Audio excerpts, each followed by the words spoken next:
Bore da gyfeillion, a mae'n fraint cael bod gerych bron chi.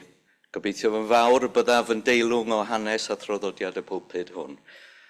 Ac mae Gweno, dwi'n meddwl, am arwain ni ar ein emyn cyntaf.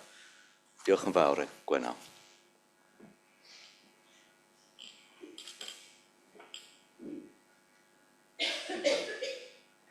Rhif yr emyn 136. Y mae Duw yn neffro'r gwanwyn, ef yw awdur popeth byw, a chyhoedda miwsig gadar yn y coed mae da yw Duw. Mae ei ysbryd yn ymsymud eto dros y cread mawr, bendigedig fyddo'r arglwydd, halleluia nef a llawr. Rhif yr emyn 136.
Iair.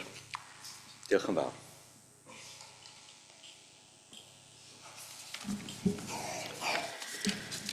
Bore da i chi gyd. Daw'r darlleniad cyntaf o lyfr Genesis, pennod 2, adnodau 8-15, a wy'n darllen o Beibl.net. Dyma'r arglwydd Dduw yn plannu gardd tua'r dwyrain yn Eden, a rhoi'r dyn roedd wedi siapio yno. Wedyn, gwnaeth yr arglwydd Dduw i goed o bob math dyfu o'r tir, coed hardd, gyda ffrwythau arnyn nhw, oedd yn dda i'w bwyta. Yng nghanol yr ardd, roedd y goeden sy'n rhoi bywyd, a'r goeden sy'n rhoi gwybodaeth am bopeth, da a drwg. Roedd afon yn tarddu yn Eden ac yn dyfrio'r ardd. Wedyn, roedd yn rhannu'n 4 cangen. Pison ydy enw un. Mae hi yn llifo o gwmpas gwlad Havila, lle mae air pur iawn, ac mae perlau ac onyx yno hefyd. Gihon ydy enw'r ail afon. Mae hi yn llifo o gwmpas gwlad Cwsh. Tigris ydy enw'r 3ydd afon. Mae hi yn llifo i'r dwyrain o ddinas Asiwr. Ac Wffrates ydy enw'r 4ydd afon. Dyma'r arglwydd Dduw yn cymryd y dyn a'i osod yn yr ardd yn Eden, i'w thrin hi a gofalu amdani.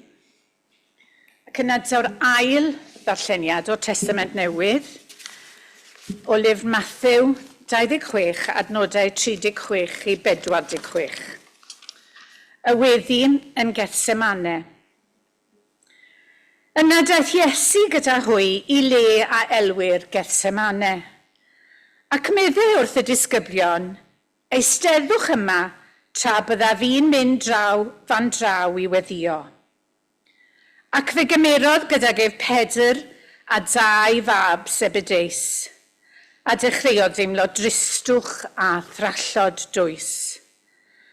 Yna meddai wrthynt, y mae fe wnaid yn drist iawn hyd at farw. Arhoswch yma a gwyliwch gyda mi. Aeth ymhen ychydig a syrthiodd ar ei wyneb gan weddio, fy nhad, os yw'n bosibl, boed i'r cwpan hwn fynd heibio i mi. Ond nid fel y myna fi, ond fel y mynd i di. Daeth yn ôl at y disgyblion a'i cael hwy'n cysgu. Ond meddai wrth Pedr, felly, oni allech wylio am un awr gyda mi? Gwyliwch a gweddiwch na ddewch i gael eich profi. Mae'r ysbryd yn barod, ond y cnawd yn wan. Aeth ymaith drychefn yr ail waith a gweddio. Fy nhad, os nad yw'n bosibl i'r cwpan hwn fynd heibio heb i mi ei yfed, gwneler dewyllus di. A phan ddaeth yn ôl fe cafodd hwy'n cysgu eto, oherwydd yr oedd ei llygaid yn drwm. Ac fe gadawodd eto, a mynd ymaith i weddio y 3ydd waith, gan lefaru'r un geiriau drychefn. Yna daeth at y disgyblion a dweud wrthynt, a ydych yn dal i gysgu a gorffwys? Dyma'r awr yn agos, a mab y dyn yn cael ei frydychu i ddwylo dynion pechadurus. Codwch ac awn. Dyma fy mrydychwr yn agosau.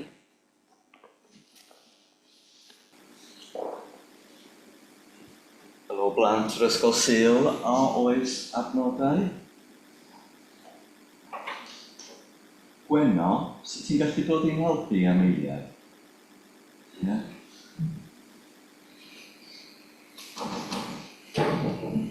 Tu ôl i'r sgrin mae gen i offer. Rydw ti ddod i helpu fi gario nhw?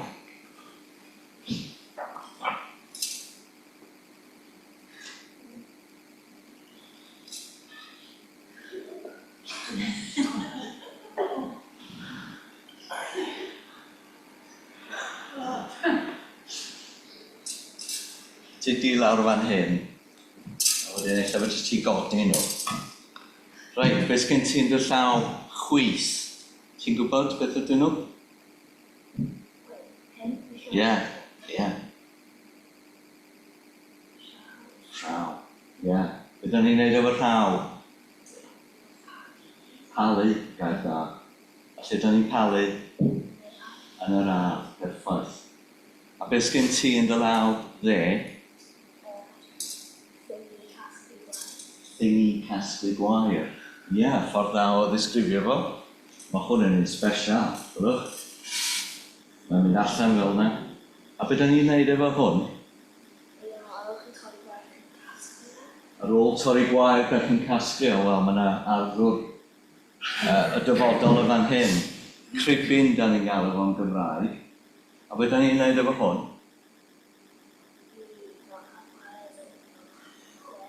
Dyna gwared o chwyn.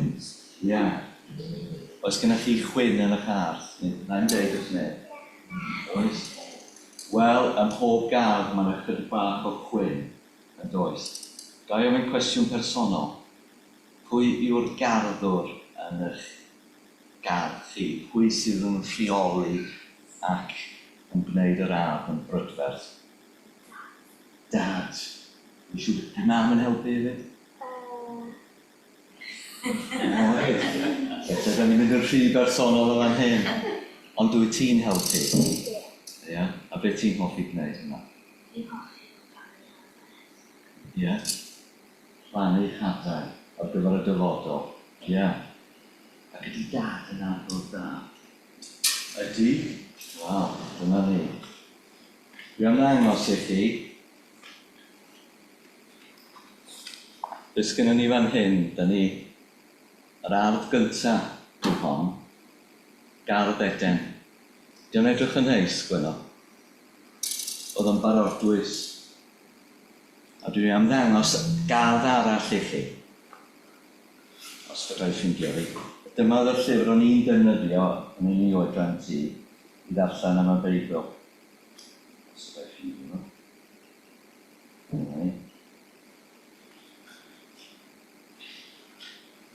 Dyma ardd arall.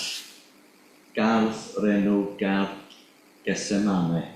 Ynddo? Jyst i weld o? Yn fan hyn, dyma Eden a'r hen ardd yn dod yn ôl yn fyw drwy help un person, sef hwn. Pwy oedd o? Ardderchog. Ac un beth arall, mae yna ardd arall yn y Beibl hefyd, lle mae Mair yn dod ar draws bedd. Does yna neb yn y bedd oedd ni'n disgwyl gweld Iesu. Ac yn lle hynny, mae'n gweld rhywun. Mae'n gweld rhywun mae hi'n meddwl sy'n arddwr. Dyma lun o'r garddwr hwnnw. Dyma be oedd Mair yn meddwl sef Iesu. Iesu oedd wedi dod yn ôl o'r bedd. A neu di sylwi be mae'n gario ar ei gefn yma hyn? Rhaw, ia. Ar ei gefn fel yna. A dwi wrth y modd efo'r llun yma. Albrecht Dürer yw'r arlunydd yn fan hyn. Ac be dwi'n hoffi amdano fo ydy, mae'n dangos fod Iesu yn berson nid fel rhyw frenin mawr buddugoliaethus, ond mae'n berson sydd yn trin yn tir ac yn neud yn siŵr bod yr ardd yn byd ni mor had a phosib. Felly, pan da chi'n mynd allan i'r ysgol Sul, cofiwch bod chi fel garddwyr bach hyd-garddio gyda Iesu yma ac yn neud y byd yn hardd. Sut fydden ni'n neud y byd yn hardd? Garddio, mae hynna'n ffordd dda, ond hefyd dod a deud pethau neis am bobl, bod yn garedig ac yn hyd-garddio gyda Iesu Grist. A dyna pan da ni'n dod i'r capel ydy, da ni'n chwynnu'n hun, da ni'n gwneud yn hun yn brydferth, a da ni yn mynd allan i'r byd mwyn gwneud y byd yn fwy perffaith. Wel, diolch am wrando, Gweno. A pwy sgynnon ni fan hyn? Dwi wedi anghofio enw fi? Alun. Alun. Wel, diolch i ti am wrando hefyd, ac i blant o bob oed hefyd am wrando hefyd. Diolch i chi. Dwi'n gwneud hyn ar y llawr, rhaid ofn ar rwy'n am baglu.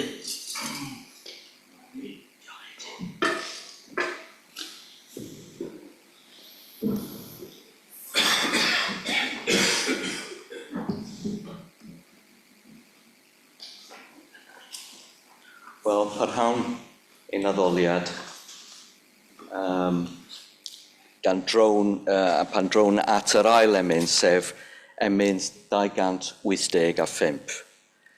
Arthur Williams sydd ar geiriau, Tydi yw'r wir wynwydden, yw'r sy'n fythol ir a byw, a ninnau yw'r canghennau sydd dan bla ein dydd. yn wyw. Ni allwn neithiwr dim einior ond ceision hebo ti, ein grym fydd aros ynot mwy a thithau ynom ni. Rhif yr emyn 285.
Gadewch i ni gynorthwyo'n gilydd mewn gweddi. Gweddiwn. Cynorthwyo ni yn nawr ein tad, i nesau atat mewn gweddi. Nesewch at Dduw, ac fe nesa ef atoch chwi. Gweddiwn ar i'r addewid hon gael ei gwireddu ym mhrofiad pob un ohonom yn nawr. Diolch i ti mai Duw wyt ti, sydd wedi nesau at ddynion a phobl ar hyd yr oes, i'w nerthu a'i goleuo yn dy ffyrdd. Ni allwn ni ond rhyfeddu o sylweddoli dy fod yn dy gariad a thras wedi dod i ganol ein trienni yn Iesu Grist. Diolch i ti am Iesu Grist. Diolch i ti am ei fywyd, ei weithredoedd nerthol, ei farwolaeth ar y groes a'i atgyfodiad fora'r trydydd dydd. Gorfoleddwn yn y ffaith dy fod ti yn y Crist byw trwy'r ysbryd glân yn dal i ddod atom. A nina wedi'n meddiannu o'r newydd a'r gariad, arwain ni allan i'r byd i fod yn dystion i ti, ac yn gyfryngau bendith i'n cyd fforddolion. A ni yn mwynhau nerth a iechyd ac yn gallu dod, mynd a dod, meddyliwn am y rhai sydd wedi cael eu caethiwo gan afiechyd a llasgedd, a chyflwyno'n hwyn dyner i'th ofal. Cofiwn ger dy fron y rhai sydd wedi gor-doi a chymylau tristwch a galar, a gweddiwn ar ei neges fawr y Pasg, wawrio arnynt o'r newydd i'w cysuro. Cofiwn am y byd yn ei helbulon, y byd sydd mor barod i ymddiried yn y grymoedd sy'n llenwi beddau. Na foed i ni ymddiried ond yn gallu dy gariad anfeidrol, y grym sy'n gwacau beddau.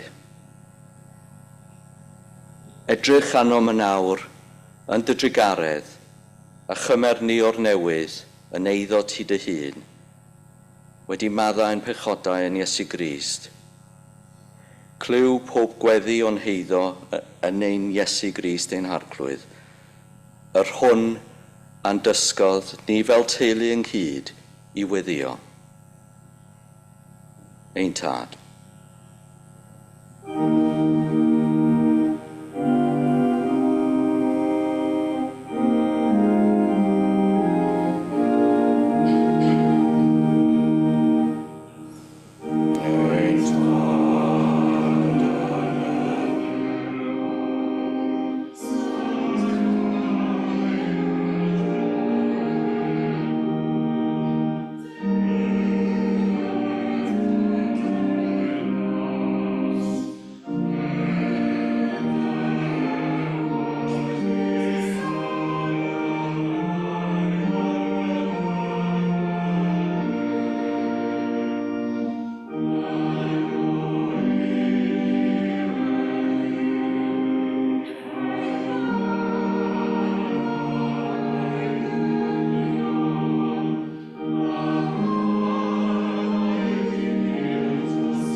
Brawn gyda'n haddoliad drwy ganu rhif yr emyn 519.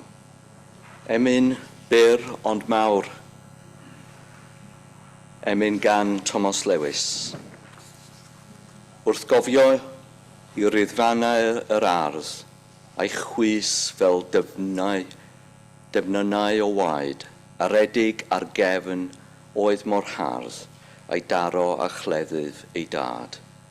A'i arwain i galfyr i fryn, a'i hoelio ar groesbron o'i fodd. Pa dafod all dewi am hyn, pa galon mor galed na thodd. Rhif yr emyn 519.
Wel, mae beth rhyfedd ymddangos o'ch blaen chi. Fel arfer dwi'n eich plith chi. A mae'n fraint o gael llenwi y bore yma, y sil hwn. Ac oedd o'n hyfryd cwrdd â Jonathan Bowen, y bore yma. Ac dwi'n ymwybodol eich bod chi byw bellach yn Caint, Chatham. Ac sef Garden of England.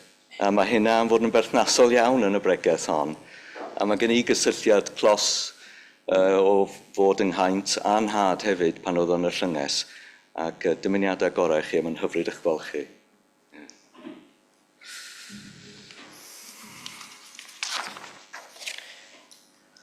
Betawn ni'n gofyn i chi beth ydych chi'n ei fwynhau fwyaf am mis Ebrill. Tybia fod nifer ohonoch chi fel fi'n awchu i fwynhau yr ardd.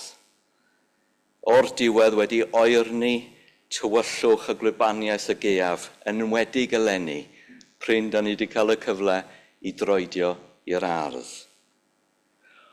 Hoffwn ni heddiw yn fy myfyrdod ymweld â'r ardd, nid un gardd yn benodol, ond i nifer o erddi'r Beibl. Ac hoffwn ni gyffwrdd am ambell i sylw o'n profiad personol i o erddi dros y blynyddoedd. Yn yr ysgrythorau, nid cefndiroedd syml yw gerddi, ond lleoliadau arwyddocaol. Llwyfannau ydyn nhw, ble mae'r ddynoliaeth a'r dwyfol yn cwrdd. Symbolau ydyn nhw o dyfiant, twf, ac yn fyfyrdodau ar ein taith ysbrydol.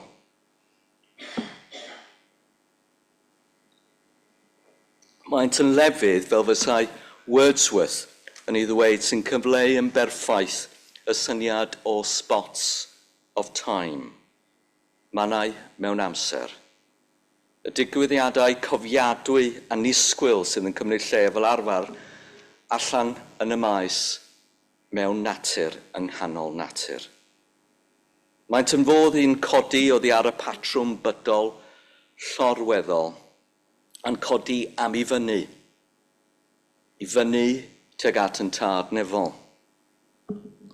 Ar y foment berffaith honno, mae nef a daear yn un, megis yn y nef felly ar y daear hefyd, fel da ni newydd gweddio yn ei gylch.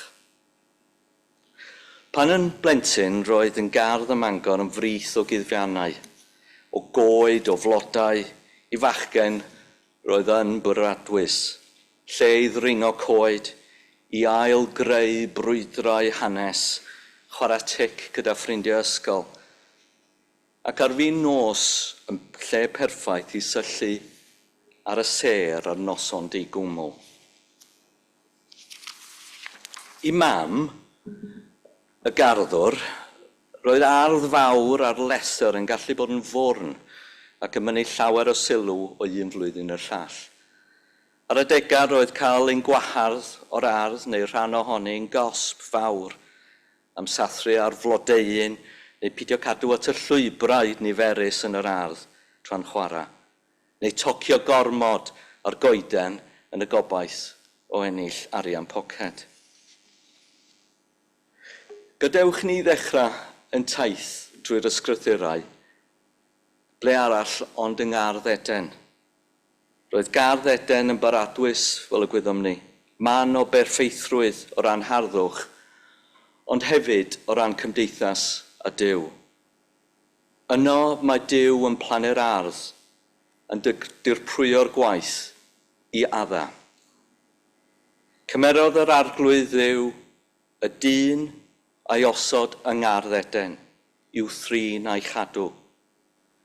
Mae'r ardd yn fangrau i fwynhau, ond hefyd i'w diogelu. Dyma berthynas berffaith a Duw, ble mae adda yn gyfalu am yr ardd ac yn cydgerdded gyda Duw. Ond gwyddom am beth sy'n dod nesaf, y gwymp. Daeth yr ardd hon hefyd yn symbol o ddiniweitrwydd coll, a'r ymwahaniad o Dduw, y parhadwys coll chwedl Milton.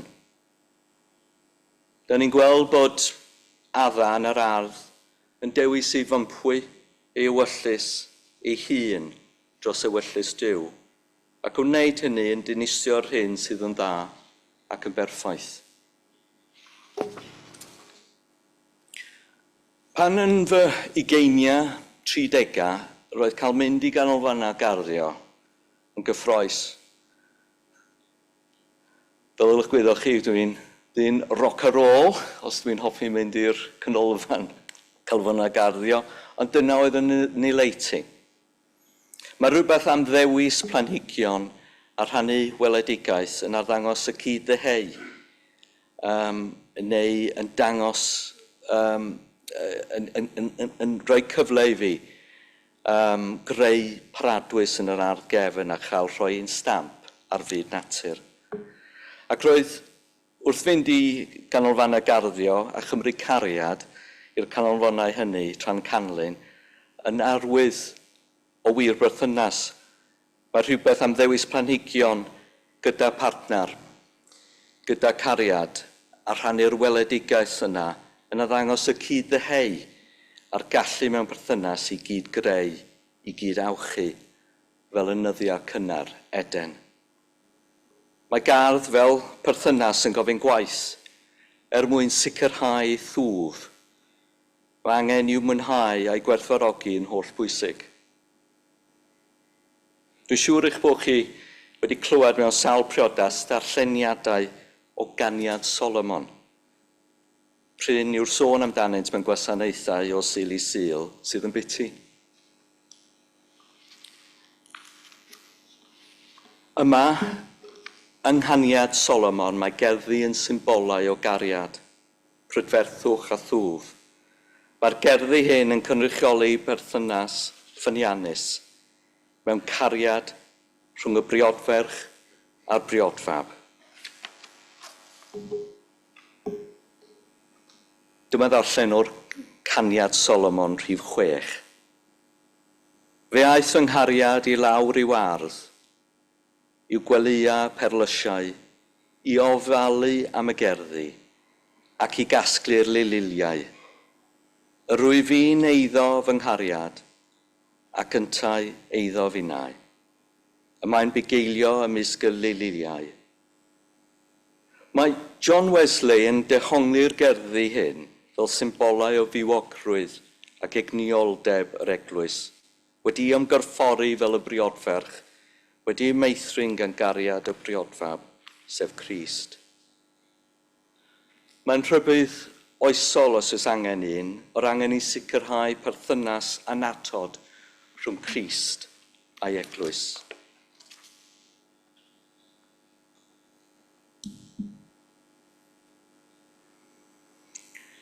Yn cofio yn fy ngwaith bob dydd tra'n far gyfreithiwr, anghofio i fyth yn fy amser y trin a'r trafod tor perthynas ac ysgaru. Roedd yr unigedd a'r boen o ysgaru i'w deimlo'n amlwg yn y bobl roeddwn ni'n dod ar ei traws. Roedd penderfynu pwy oedd yn mynd i gael y tŷ a'r ardd yn fater o bwys mawr. Roedd gofyn mynolder, trafod yr asedau gan gynnwys coeliwch neu beidio ar pwy oedd yn mynd i gael y goeden azalea neu'r Acer, yr Japanese maple. Mwyn datrys ffrau, yn rhy aml roedd rhaid gofyn beth oedd y barnwr yn ei ewyllysio. Be oedd ei dyfarniad hi neu ei ddyfarniad o. Gwyddwn wrth darllen yn y Testament Newydd y cafodd Iesu ei farnu, a'i ddyfarnu yn eog. Cafodd ei arestio mewn gardd, ac fe deimlodd y boen o gael ei fradychu gan Judas, un a oedd yn ddisgybl iddo. O holl erddi'r Beibl, gardd Gethsemane yw'r ardd fwyaf teimladwy a phoenus. Yma wynebodd Crist bwysa yr hyn oedd ei flaen o. Yr unigedd ungol sydd yn cael ei grynhoi yn gelfydd gan Thomas Lewis yr Emynydd. Y griddfanna yn yr ardd. Yma yn yr ardd, mae Iesu yn teimlo poen a'r teithiol loes. Dywed Iesu, y mae fe enaid yn drist iawn hyd at farw. Oes tristwch tebyg i hynny, dwedwn. Mae'n dweud wrth ei ddisgyblion gan ei fod yn nos, arhoswch yma a gwyliwch gyda mi. Mewn geiriau eraill, be mae Iesu'n dweud, arhoswch ar ddi hun gyda fi. Eto, mae Iesu yn teimlo unigedd, gan mae'n mynd i gysgu maen nhw. Yna, yn yr ardd hon, daweddu fawr yr Iesu. Dyma'r cofnod olaf sydd gennym o weddi ganddo yn y Testament Newydd. Yr ydym yn clis-feinio'r weddi bersonol Iesu yn y fan hon, a honno'n codi o ddyfnder calon ei ofid ac ofyn. Aba, dad, meddai. Nid ein tad bellach, ond fy nhad. A hynny, nid unwaith mae'n dweud hyn, ond mae'n dweud o dair gwaith. Ond mae'r weddi hon yn wahanol eto i bob gweddi arall. Nid yn unig oherwydd yr angerdd a'r ymbil yn dilyn o unigedd o, ond mae'n syrthio ar ei wyneb i'r deiar i weddio. Peth anarferol iawn. Bron allwn ni ddychmygu Iesu yn geirio i weddi modfedd o bridd sych ardd Gesemane. Dyma fel mae Matthew yn adrodd o'r hanes. Aeth ymlaen ychydig a syrthiodd ar ei wyneb gan weddio. Fy nhad, os yw'n bosibl, boed i'r cwpan hwn fynd heibio i mi, ond nid fel ymyna fi, ond fel ymynu di. Mae'n gweddio am i'r gwpan, sy'n symbol o'i ddioddefaint a'i farwolaeth, gael ei dynnu oddi wrtho. Ond yn y pen draw, mae'n ifeddhau i wyllus Duw.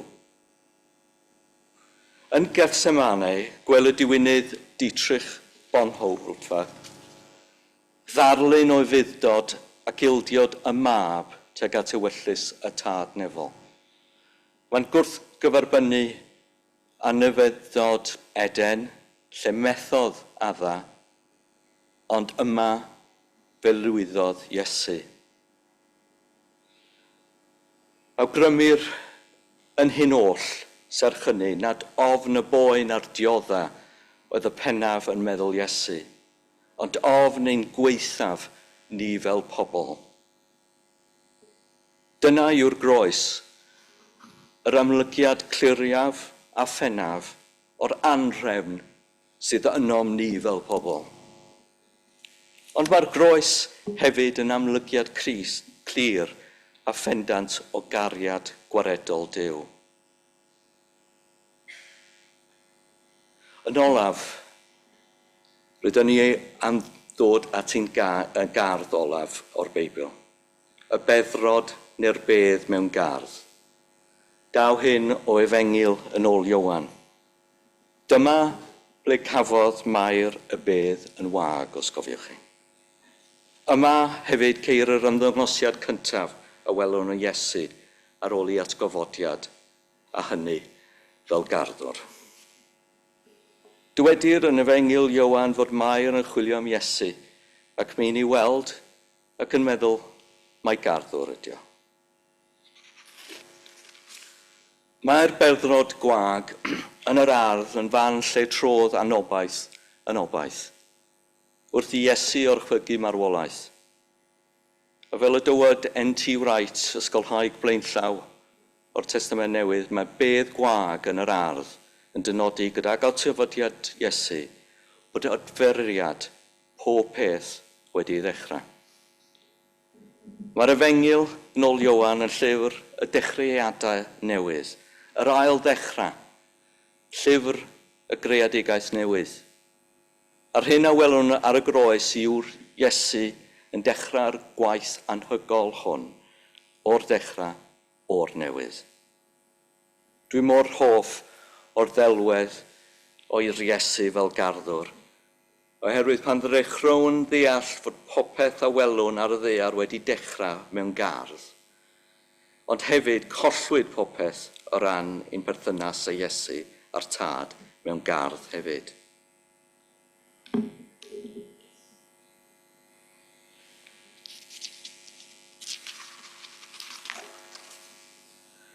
Eto, y rheswm arall dwi mor hoff o'r ddelwedd o'r Iesu fel garddwr, oherwydd nid fel brenin buddugoliaethus mae'n ymddangos i Mair, nid fel yr un sydd wedi dod i farnu'r byd, ond fel yr un sydd wedi dod i dorchi llewis. Trin y tir yn barod i wneud y gwaith llyfurus a budur. Ac mae yna 3 pheth credaf fod angen i ni deall. Y pwynt cyntaf yw mae Iesu yw ein adda newydd. Ef yw'r un sydd wedi prynu popeth a gollwyd gan yr hen adda. Adferwyd yr hyn a gollwyd yn Ardd Eden yn Gethsemane. Yr ail beth yw bod Iesu yn ymddangos fel gweithiwr, fel garddwr sydd â pherthynas berffaith â'r tad nefol. Wrth gwrs mae'n gwaith ni fel pobl, fel unigolion yn bwysig, mae'n hymdden ni'n bwysig ofnadwy. Mae'n gorffwys ni'n bwysig, ond mae popeth yr ydym yn ei wneud yn bwysig iawn i Dduw. Ond nid yw realiti corfforol bydol ein bywydau ni i fod ar wahân i realiti ysbrydol. Mae'n bwysig bod ein bywydau yn ymestyn am ei fyny, nid mond yn llorweddol ar y lefel bydol, megis yn y nef, felly ar y ddaear. Yn olaf, mae'n bwysig iawn cydnabod fod Iesu yn gwahodd ni i fod yn arddwyr gydag ef. Wrth ymgymryd ar gwaith hon, rydym yn adennill mannau sydd wedi bod yn wag o'i bresenoldeb a dod â'i bresenoldeb yn ôl i'n cymdeithas. Y fo fydd yn gwneud pethau yn brydferth unwaith yn rhagor. Chi a minnau mae angen ni ymdrin â ffridd a chwyn y byd hwn. Mwyn sicrhau twf a ffyniant y greadigaeth newydd, yr Eden newydd, lle bynnag yr awn. Felly, pan ddaw yr hael, ewch i'ch gerddi a'i mwynhau. Gnewch eich gwaith. Gnewch gwaith fel garddwyr, ond gnewch o bydd Duw ac yn ei enw. Amen.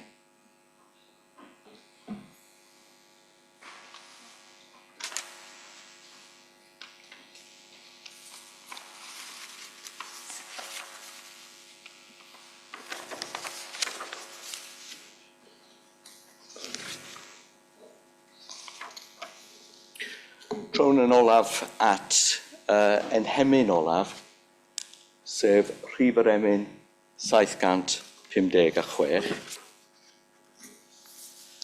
Dyma eiriau Ann Griffiths a pwy well.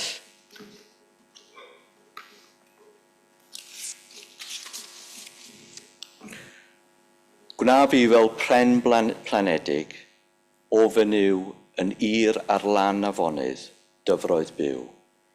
Yn gwreiddio ar led a'i ddail heb wyw o mwy, yn ffrwytho dan gawodydd dwyfol glyw.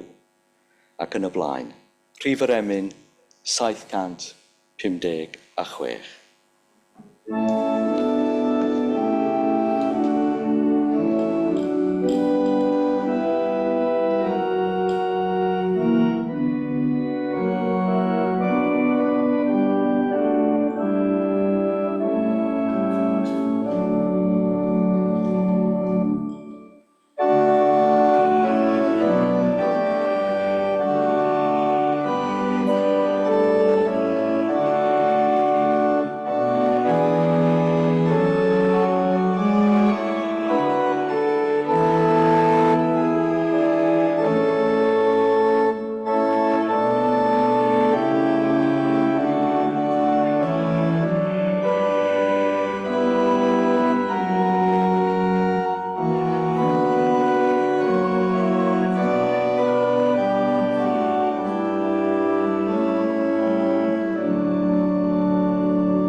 Gad i ni fyw dan gysgod clud a denydd Iesu da. Cofiwn eto fyth ac o'r newydd gryddfannau'r ardd. Mwyn ei enw sanctaeth a'i lan ysbryd bydd gyda ni o'r awr hon hyd byth. Amen.